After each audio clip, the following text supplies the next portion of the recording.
Building a brilliant company culture is complicated, right? It's all about people, and people are fuzzy and vague. There's no blueprint, and every organization's different, isn't it?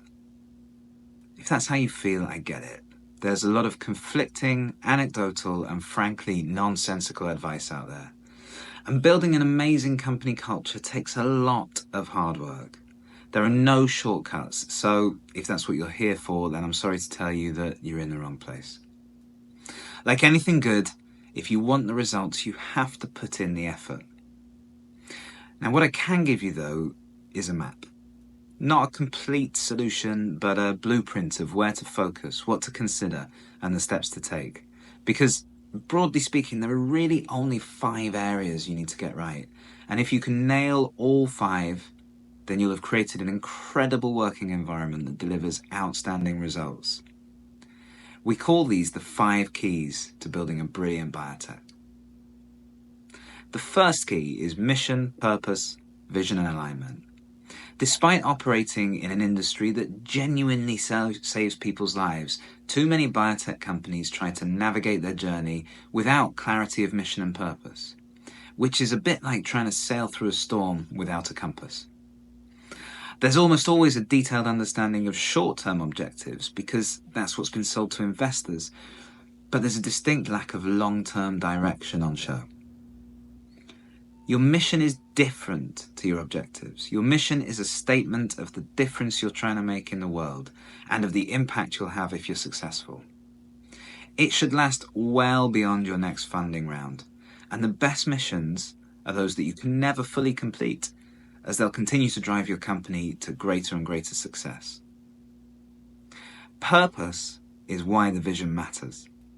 To create a compelling purpose, it's important to consider all stakeholders, not just your patients and investors. Your purpose will often involve your team, the scientific community, your suppliers, a whole range of people that, whether you're ultimately successful or not, will benefit from your efforts. An impactful vision paints a picture of the future if you're successful in your mission. What will your company look like, feel like, and what will people say about what you did and how you did it? How big will it be? Where will your offices be? What do you actually see when you walk around the place? Mission, purpose, and vision give you direction, which is crucial. But even in those organizations that create clarity of direction, gaps still exist often when it comes to alignment. It's not enough just to create a mission, a purpose, and a vision. You have to communicate it, create clear objectives that feed into it, ensure the activities of each individual align with those objectives, and actively manage performance. Otherwise, you'll end up with a whole bunch of people doing what they think is best, rather than working as a unit to deliver the ultimate goal. The second key is values and principles. Now, company values have developed a poor reputation over the years, in large part because they've been used cynically as a marketing tool rather than for their true purpose. But when values are used well, they become the levers you can pull to influence the culture of your organization. You can't control culture as your company grows as much as you might like to. The more people that you bring into your team, the less sway you individually hold on the culture that develops. But values done well will allow you to steer it in the direction that you want it to go by helping you to hire the right people, to reward and promote the right behavior, and to eliminate the things that you don't want to happen. Now, the key to a successful set of values is to make them unique and to expand on them with examples, behaviors, and competencies. Your values should encapsulate what your team is really like as a group of people when you're at your best. Try and avoid generic words like innovation and teamwork, and instead focus on value statements that capture the spirit of your organization. Then, provide examples of what the behaviors associated with those values look like in practice. It can also be very helpful to create a set of principles on the back of your values, and these are sometimes referred to as a charter or as non-negotiables, and they detail how you work and what you expect from each other. As always, clarity is power, and that's what defining principles provides. And these first two keys give you the foundations of a brilliant culture. But the next two are focused on how you actually implement it. And key number 3 is great talent acquisition. Your culture is ultimately determined by the characteristics of the team you assemble. So attracting, engaging, and securing the right people is essential. Your values will serve as your guide as to who the right people are. So once you've established those, your next step will be determining why those people should want to come and work at your company from their point of view. What is it about your business and about each role that you're hiring into that will enhance someone's career or even improve the quality of their life? Keep striving to answer the crucial question that every potential hire is asking themselves: what's in it for me? It's not just about attracting candidates, however. You've also got to engage them, select the right ones, and secure them. Building a robust, rigorous hiring process that also increases the motivation of candidates to come and work for your company is challenging, but it's worthwhile. Remembering that it's a two-way process, that they have to assess you as much as you have to assess them, will go a long way to getting talent acquisition right. And once you've brought the right people onto the bus, the job's not done. Now it's about key number 4, engagement and development. Success in biotech, especially when your company is small, is heavily reliant on discretionary effort. To put it differently, you need people to go above and beyond what they have to do and to exert themselves because they want to. At its heart, this is really where innovation comes from.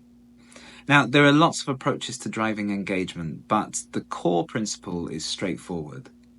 Your team are not expecting you as a company or as a leader to be perfect, but they are expecting you to care, to listen, and to try and make things better. That doesn't mean agreeing to every demand or sacrificing the mission.